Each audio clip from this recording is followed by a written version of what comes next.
Friends, நிறைய பேர் கேட்டிருக்கீங்க, சில நாள் வந்து ஒன்றுமே செய்கிற மாதிரியே இல்லை, ரொம்ப போர் அடிக்கிறது, ரொம்ப லேசியாக இருக்குது, எந்த வேலையுமே செய்ய பிடிக்கல, அப்போ நான் என்ன பண்ணலாம் அப்படிங்கிறது கேட்டிருக்கீங்க.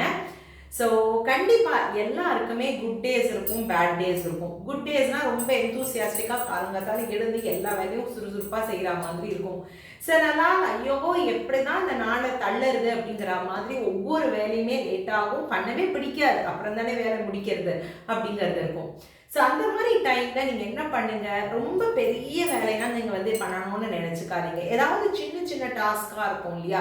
ஸோ அந்த சின்ன சின்ன டாஸ்க்லேருந்து நீங்கள் ஸ்டார்ட் பண்ணுங்கள். ஒரு உதாரணத்துக்கு எழுந்திருக்கவே பிடிக்கலன்னு சொன்னீங்க, ஆனால் கண்டிப்பாக எழுந்து தானே ஆகணும். ஸோ எழுந்த உடனே நீங்கள் வந்து உங்களோட பெட்டை வந்து நீட்டாக அரேஞ்ச் பண்ணிடுங்க.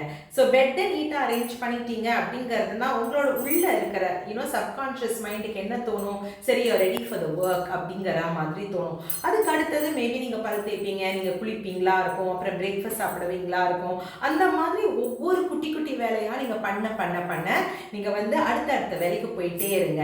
ஸோ ஒரு ரோடு மேப் மாதிரி ஏதாவது என்னென்ன வேலையை இதுக்கு அடுத்தது அதுக்கு அடுத்தது அப்படிங்கிறது மட்டும் உங்களோட மைண்டை சொல்லிகிட்டே இருந்தீங்கன்னா ஒரு 1 or 2 hours கழிச்சு நீங்கள் திரும்பி பார்க்கும்போது இவ்வளோ வேலை செஞ்சுட்டேனா, அப்போ உங்களுக்கு தானாகவே சுறுசுறுப்பு வந்துடும்.